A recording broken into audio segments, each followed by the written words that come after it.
오늘 본문은요, 사실 이게 우리가 그냥 성경이니까 하는 마음으로 어느 분이더라? 예, 어느 분이 표현하라 하기를 거룩한 성경 읽기라고 하는 표현을 하더라고요. 예, 해서 우리들은 다 이제 웬만하면 성경을 읽으면서도 하나님의 말씀이니까 하나님께서 쓰신 글이니까 이렇게 생각을 하면서 성경을 읽기 쉽단 말씀이에요. 그렇게 하다 보면은 때로는 이게 대체 무슨 뜻이지? 이게 어떤 의미지? 하는 것도 그냥 이렇게 대충 이렇게 넘겨버리고 마는, 깊이 생각하지 않고 넘겨버리고 마는 이런 경향도 없지 않아 있어요.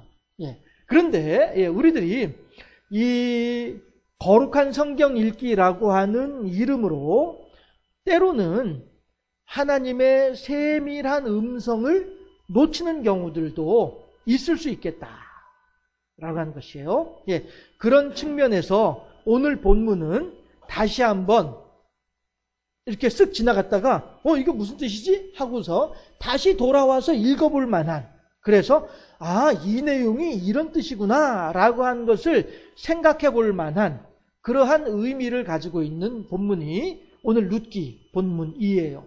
물론 성경의 어느 구절인들 그냥 쓱 지나가고 그냥 대충 지나가고 할 수 있는 그런 구절은 없기는 합니다. 그러나 그럼에도 불구하고 이 룻기 4장 13절 17절 이 본문 말씀은 우리가 이거 봐라 하고서 다시 한 번 더 깊이 봐야 될 그러한 가치, 그러한 의미가 있는 본문이다 라고 하는 것이고요. 그래서 제가 오늘 제목을 이렇게 얘기를 한 거예요.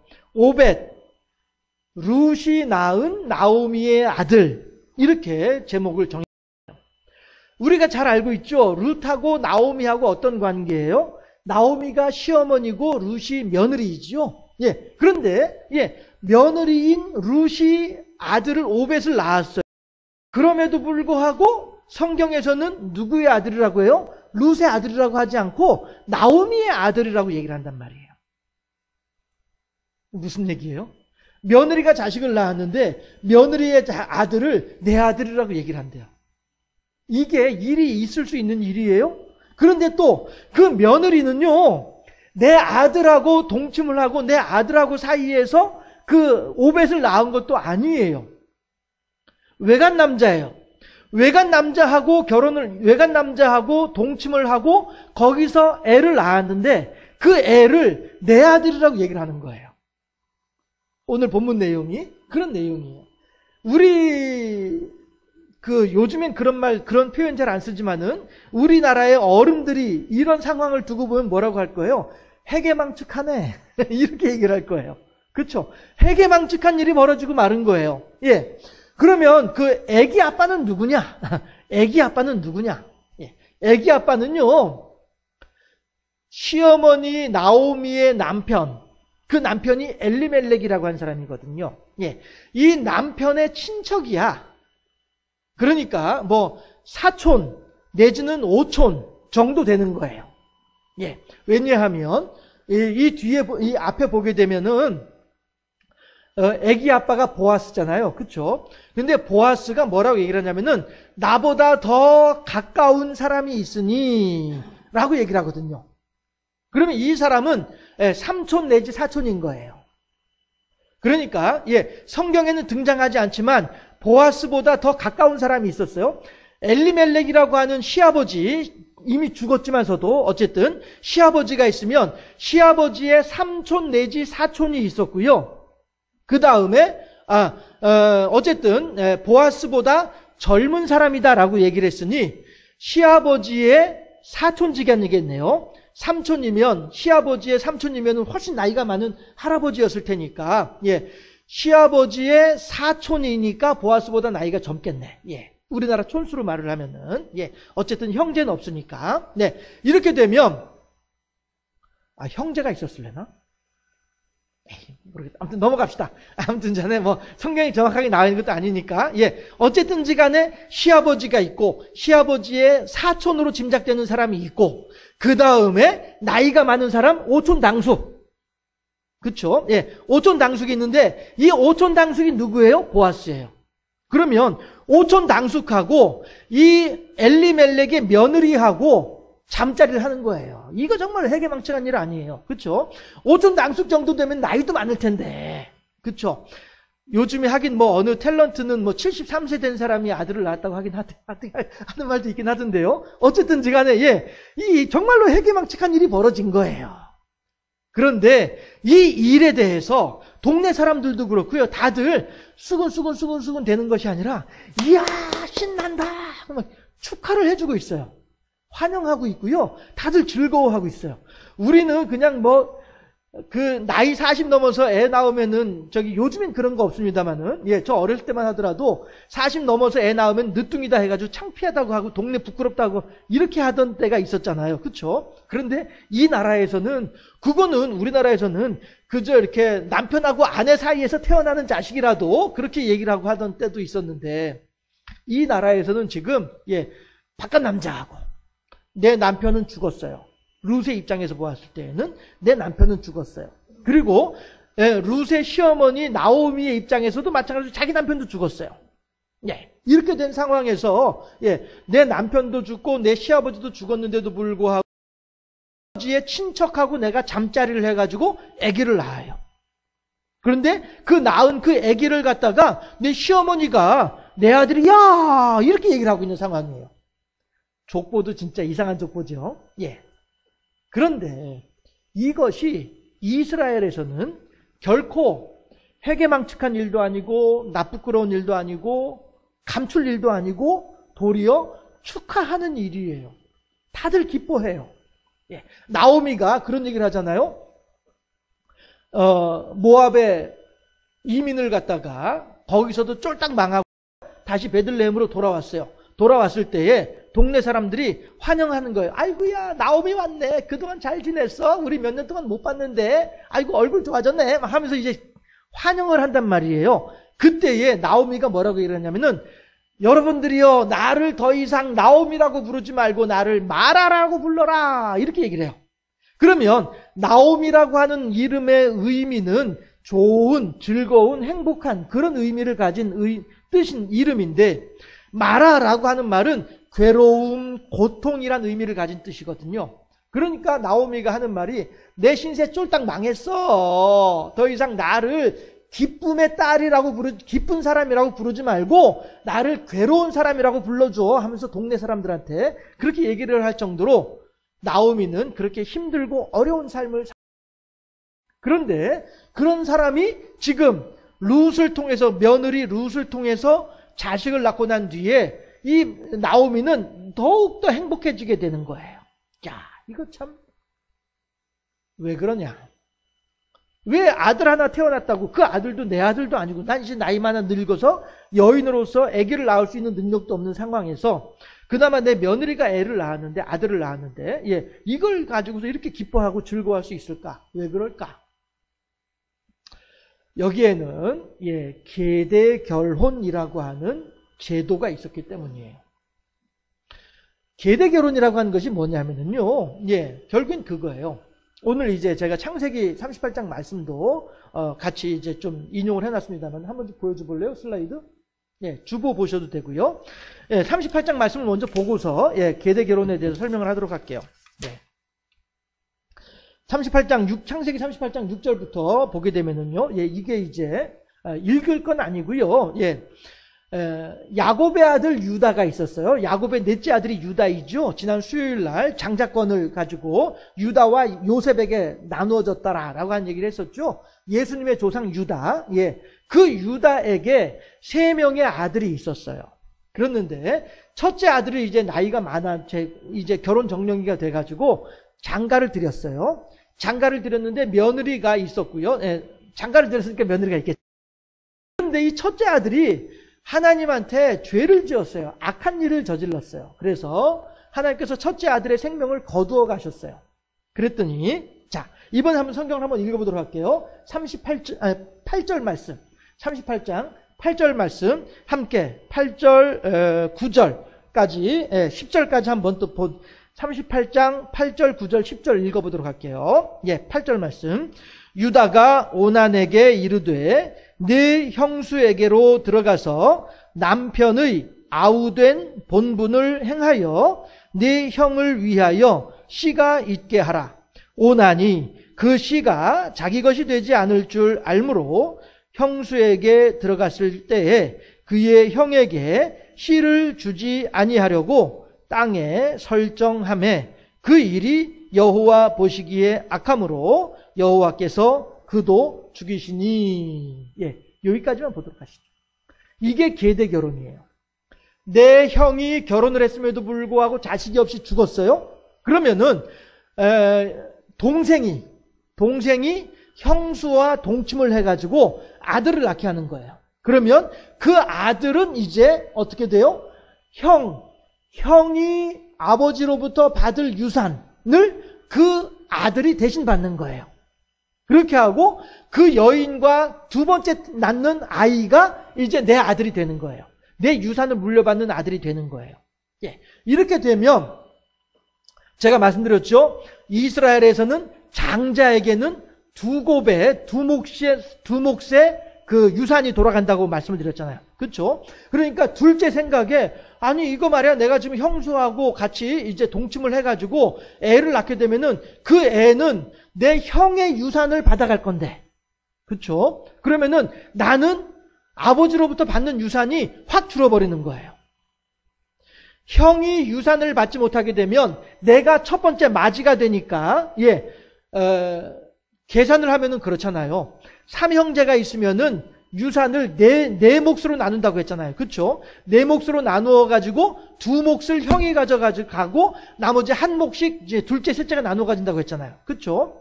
그렇게 되면 400만 원, 예를 들어서 400만 원을 유산으로 물려받았으면은 내가 지금 형수하고 동침해가지고 태어나는 그 아이가 형의 유산 200만 원을 가져가고 나는 100만 원만 받게 되는 거예요. 그런데 만약에 내가 형수에게 씨를 주지 않아서 형수가 형의 대를 잊지 못하게 되면 400만 원은 동생하고 나하고 둘이서 나누게 되는 거예요. 그러면은 400만 원을 아들 둘만 있으니까 3등분을 하게 되면은 대략 한 170만 원 정도 되잖아요. 그렇죠? 그러면은 나는 240만 원을 가지게 되고 동생이 170만 원을 가지게 되는 거예요.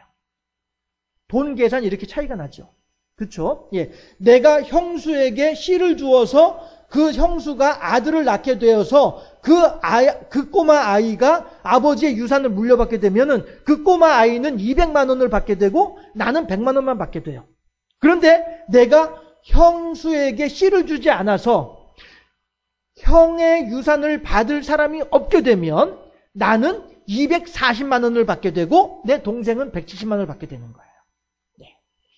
이게 지금 이러한 계산법이 있기 때문에 둘째 오난은 형수에게 씨를 주지 않은 거예요. 그리고 땅에다 설정을 했죠. 그랬더니 하나님께서 이 고얀 놈 하고서 오난도 죽였어요. 자, 이러니 이제 누가 남았어요? 셋째. 여기서 이제 셋째 이름이 뭐죠? 셀라. 셀라만 남았어요. 그런데 생각을 해보니 셀라는 지금 어떻게 해야 되냐면은 며느리, 첫 번째 형의, 첫째 형의 아내였던 다말, 이 여인과 동침을 해가지고 거기서 태어나는 첫 번째 아이는 형의 유산을 물려받게 하고 거기서 태어나는 두 번째 아이는 둘째 형의 오난의 유산을 물려받게 하고 세 번째 태어나는 아들이 이제 내 유산을 물려받는 거예요. 이러니 그런데 만약에 오난이 다말과 더불어서 아이를 낳지 않게 되면 아버지의 재산 400만 원이 고스란히 다 내 것이 되는 거예요. 셋째의 계산으로는. 이러니 아버지 유다로서는 이게 계산법이 이상해지게 되는 거예요. 야, 이거 큰일 났네. 혹이라도 셋째 아들조차도 그렇게 땅에다 설정을 해가지고 이 셋째 아들 죽게 되면 어떻게 하지? 우리 가문은 대가 끊어지게 되는데 어떻게 하지? 이 생각이 드는 거예요. 그러니 유다가 어떤 잔머리를 굴리느냐 하면은 그러면은 내가 며느리를 내치자. 며느리를 그냥 보내버리고 말자. 이러는 거예요. 이렇게 잔꾀를 썼어요. 그래가지고 며느리한테 뭐라고 얘기를 하냐면은 이제 그 11절 말씀이에요. 11절 말씀에서 뭐라고 하냐면은, 자, 제가 읽어볼게요. 유다가 그의 며느리 다말에게 이르되 수절하고, 그렇죠? 재혼하지 말아라, 그 뜻이죠. 수절하고 네 아버지 집에 있어 내 아들 셀라가 장성하기를 기다리라 하니, 셀라도 그 형들 같이 죽을까 염려. 그렇죠? 유다 아버지, 시아버지 유다의 속셈은 셀라를 살리고자 하는 속셈이었고요. 명분은 아직 우리 애가 셋째가 아직 어려. 그러니까 아직 애를 낳을 만큼 안 되니까 친정집에 가 있어. 그러면은 얘가 이만큼 커가지고 남자 구실 할 만큼 되면은 그때 불러올 테니까 그때 와서 우리 집안에서 며느리 역할을 다 하면 될 것 같아. 알았지? 하고 보낸 거예요. 예, 보냈는데 그 뒤에 뭐라고요? 다말이 가서 그의 아버지 집에 있으니라. 세월이 몇 년이 지났어요. 셀라도 이제는 어엿하게 커서 장가갈 때가 됐어요. 그럼에도 불구하고 시아버지 유다가 며느리 다말에게 얘야 이제 그만 친정살이 그만하고 이리 오너라 불러줘야 되는데 안 불러주는 거예요. 이제 이 뒤에 나오는 내용들이에요. 여기 제가 이제 성경을 찾아놓지는 않았지만서도 38장에 그 뒤에 나오는 내용들이에요. 이러니까 다말이 시아버지 유다의 속셈을 눈치챘어요. 오케이, 시아버지가 그렇게 하신다고요? 그러면은 저도 방법이 있습니다. 어떤 방법이냐 하면은 다말이 아주 야시시하게 꾸며가지고 쉽게 표현해서 몸 파는 여자로 변장을 한 거예요. 몸 파는 여자로. 그렇게 변장을 하고서는 유다에게 접근을 해요. 그랬더니 이놈의 유다가 이제 이 눈이 흐려져가지고 이 여인이 자기 며느리인지 어쩐지도 모르고서 그냥 그 여자의 유혹에 넘어가 버리고 말았어요. 그리고서 이제 동침을 하려고 하는데 동침을 하려면은 대가를 치러야 될 거 아니에요. 그렇죠? 그랬더니 이 몸 파는 여인이 이 유다에게 실은 며느리인데 변장을 하고서 유다에게 뭐라고 얘기를 하냐면은 양 이렇게 얘기를 했어요. 그랬더니 하는 말이 그래? 그러면은 내가 지금은 양이 없으니 지금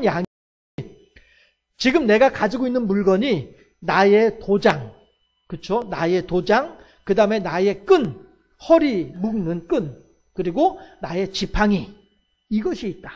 이것을 내가 너에게 증표로 줄 터이니 우선은 나랑 같이 하룻밤 잠을 같이 자자 하고 내가 나중에 우리 집에 가서 양 한 마리 갖다가 너한테 줄게. 그러면 그때 내가 너한테 담보물로 맡겨놓은 이 도장과 끈과 지팡이를 그때 그 양하고 바꾸면은 되지 않겠어? 라고 얘기를 하니까 이 여인이 좋습니다. 그렇게 합시다. 하고서 이제 하룻밤 잠을 잤어요. 그리고서는 헤어졌어요. 헤어지고 유다가 다음날 사람을 시켜서 어디 가면은 어떤 여인이 있을 터이니 그 여인에게 이 양을 한 마리 갖다 주고 내가 그에게 맡겼던 증표, 도장과 끈과 지팡이를 찾아오너라 라고 사람을 시켜서 보냈단 말이에요. 그랬는데 이 사람이 갔다가 아이고 주인님 그 동네에 그런 여인 없던데요? 이런 거예요. 그럴 수밖에 없죠. 며느리가 몸 파는 여인으로 변장을 하고서 있었던 거니까 있을 수가 없죠. 그랬더니 이제 유다는 그 참내 이거 나랴 내 도장하고 내 끈하고 그 다음에 지팡이하고 찾아와야 되는데 어디 갔지? 이러고 이제 지난 거예요. 시간이 지난 거예요. 아까 차 안에서 27주 만에 태어난 애기 얘기도 있었습니다만은 아무튼지간에 얼마 정도 시간 지나고 난 뒤에 소문이 나오는 거예요. 뭐냐 하면은 유다야, 네 며느리 다말이 친정집에 있으면서 배가 불러오고 있어. 이 얘기가 들려오는 거예요. 그러니까 유다 입장에서는 옳지 잘됐다. 이 며느리 이 녀석이 말이야. 며느리가 배가 불렀어? 그러면 분명히 수절하라고 했는데, 그렇죠? 딴 남자 만나지 말고 수절하라고 했는데 수절을 하지 않았으니 딴 남자를 만난 것이니 배가 불렀으니까 잘됐다. 죽여라. 이렇게 되는 거예요. 정절을 잃은 며느리이니까 정절을 잃었다라고 해서 그것으로 이제 죽일 수 있는 거예요. 죽여라. 그랬더니 며느리가 그 도장하고 끈하고 지팡이를 보여주면서 아버님, 뱃속의 아기의 아버지는 이 물건의 주인입니다 라고 얘기를 해요. 그랬더니 유다 그제서야 깨달아 알게 된 거예요. 그가 나보다 옳도다 라고 얘기해요. 나는 잘못했고 내 며느리가 잘했다. 나는 하나님께 죄를 지었고 불의했고 내 며느리는 의롭도다 라고 얘기를 하는 거예요. 왜 그렇습니까? 이유가 뭡니까? 계대결혼, 하나님께서 주시는 재산, 하나님께서 주시는 기업을 그렇게 잘 간수하고 보존하고 지켜내야만 하는데, 그래서 하나님께서는 계대결혼이라고 한 제도까지 주면서 그렇게 너희들에게 준 기업을 잘 지켜내라 라고 하나님께서 말씀을 하셨는데, 유다는 내 아들 셀라가 죽을 것이 두려워서 하나님의 법을 잠시 무시하고 눈 감고 있었던 것이었고, 그러나 며느리 다말은 어떻게 해서든 하나님의 법, 내가 이 유다 집안에 와서 며느리로서 내 역할을, 내 사명을 잘 감당해야만 하겠다라고 하는 그 사명으로 그 일을 한 거란 말이에요. 그러니 유다는 이 모든 일들을 다 알고 난 뒤에 그는 나보다 옳도다 라고 하는 말을 그제서야 할 수 있는 거예요. 무슨 얘기냐면은 그만큼 가문의 대를 잇는 것이 중요하다라고 하는 거예요. 그때 다말이 낳은 아이가 쌍둥이가 나왔어요. 예. 한 번에 첫째하고 둘째가 다 해결이 돼버리고 말았어요. 예. 쌍둥이가 나오는 바람에. 이것도 하나님의 역사 아니에요? 그렇죠? 아들 둘이 죽었으니까 며느리는 어차피 그 둘의 아들을 낳아야 첫째 남편하고 둘째 시동생의 대를 이을 수 있잖아요. 그렇죠? 그리고 이제 셋째 셀라는 이제 뭐 다른 여자랑 결혼을 해서 뭐 자기 애를 낳든 말든 그건 신경 안 써도 되는 것이고. 이렇게 하나님께서 세심하게 역사하시더라는 거죠. 왜냐? 대를 잇는 것이 그만큼 중요하다라고 하는 것이고요. 우리나라에서도 대에 잇는 것이 중요했죠. 그래서 우리나라에는 씨바지라고 하는 역할을 하는 사람들도 있었잖아요. 그렇죠? 그러나 우리나라에서도 대를 잇는 것이 소중했었고 이스라엘에서도 대를 잇는 것이 소중했지만, 그것도 남자로 아들로 대를 잇는 것이 그렇게 소중했지만, 우리나라에서 아들로 대를 잇는 것은 왜 그러냐 하면은 제사를 모시기 위해서였었어요. 조상제사 모시기 위해서. 조상제사 때문에 아들로 대를 잇는 것이 중요해서 시바지까지 드리면서까지도 대를 이으려고 했던 것이 우리나라 사람들이었다고 한다면, 이스라엘에서 이렇게 대를 잇는 것이 중요한 것은 무엇이냐면은 기업을, 재산을 보존하기 위해서 대를 잇는 것이 중요했던 거예요. 자, 보세요. 이만큼의 땅은 이한웅의 땅이에요. 이만큼의 땅은 홍길동이의 땅이에요. 그러면은 이만큼의 땅은 영원토록 홍길동이의 땅으로 남아야 돼요. 이 땅은 영원토록 이한웅의 땅으로 남아야만 하는 거예요. 이게 하나님의 뜻이에요. 그런데 만약에 이한웅이의 땅에서 대를 이을 아들이 없어지게 되면은 이 땅은 주인이 없어져 버리고 마는 거예요. 주인이 없어지면은 이 땅은 어떻게 되냐면은 늑대와 시랑의 소굴로 변해버리고 마는 거예요. 하나님께서 생육하고 번성하여 땅에 충만하라, 땅을 정복하고 땅을 다스리라 라고 말씀하셨던 하나님의 그 사명이 이한웅이의 대를 이을 자식이 없음으로 말미암아 그 사명을 더 이상 감당하지 못하게 되는 상황이 되는 거예요. 그래서 이스라엘에서는 대를 잇는 것이 그래서 중요하고 소중했었어요. 우리나라에서 대를 잇는 것은 조상 제사 문제 때문에 대를 잇는 것이 중요했지만은 이스라엘에서 대를 잇는 것은 하나님의 사명을 감당하는 의미에서 대를 잇는 것이 그만큼 중요했었어요. 그래서 남편이 아들이 없이 죽게 되면 그 남편 몫의 땅을 다스릴 수 있는, 그 남편 몫의 땅을 관리할 수 있는 사람이 없으니까, 그러니까 어떻게 해서든 남편의 친척을 통해서라도 애를 낳아서 그 애를 통해서 내 남편의 땅을 다스리도록 해야만 하겠다라고 하는 계대결혼이라고 하는 제도가 있게 된 거예요. 자, 그러면요, 여기서 우리가 또 한번 정확하게 아침 시작하면서 말씀드렸던 것처럼, 자, 나오미는 시어머니이고요, 그의 며느리는 룻이에요.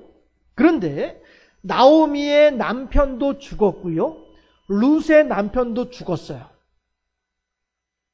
그러면요, 나오미의 남편 엘리멜렉이 가지고 있는 베들레헴에서 엘리멜렉 몫의 땅은 없어지지 않잖아요. 그렇죠? 돈은 뭐 없어질 수 있을지 몰라도 땅은 없어지지 않거든요. 그렇죠? 그러니까 엘리멜렉이 본래 하나님으로부터 불하받았던, 그렇죠? 시유지 불하받듯이 그렇게 불하받았는데, 그 불하받았던 그 땅, 그 엘리멜렉의 땅은 여전히 있는 거거든요. 그리고 이 땅을 누군가가 가서 경작을 해야 되는 거예요. 경작을 해야 되는데 그 경작할 아들이 없다 보니, 그런데 나오미의 남편도 죽었고 나오미도 이제 나이가 많아 늙어서 애를 낳을 수 없는 상황이 된 거예요. 이 상황에서 그 며느리는 비록 과부이지만은 아직 젊어요. 충분히 애를 낳을 수 있단 말이죠.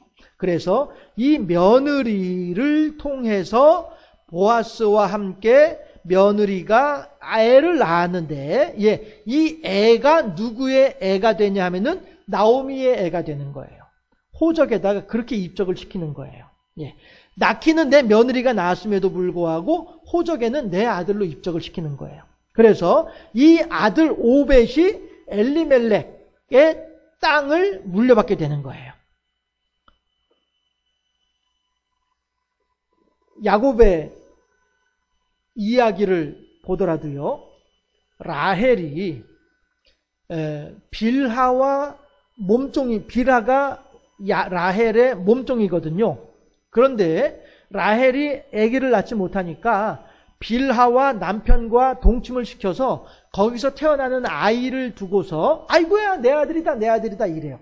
내 몸종이 낳은 아들임에도 불구하고 내 아들이다 내 아들이다 이렇게 얘기를 해요. 이스라엘에서는요, 이 아기를 누가 낳았는지가 중요하지 않고요, 이 아이를 누가 돌보느냐가 더 중요해요. 그래서 오늘 룻기에서도 4장 16절에서도 나오미가 이 아이의 양육자가 되니라 라고 얘기를 하잖아요. 그렇죠? 내 아들로 삼는다는 뜻이에요. 해서 족보로 따지면은 이상한 족보가 돼 있으나, 그러나 하나님께서는 족보에 이상한 것보다도 이 땅을 물려받을 사람이 있느냐 없느냐가 더 소중한 것이 하나님의 관점이었던 거예요. 그래서 룻이 아기를 낳았음에도 불구하고 그 아기는 누구의 아들이 되는 거예요? 나오미의 아들이 되는 거예요. 이게 계대 결혼이고요. 이렇게 해서 하나님께서는 어떻게 해서든 그 땅을 물려받을 수 있는 사람을 있게 하는 것이 하나님의 뜻이었더라.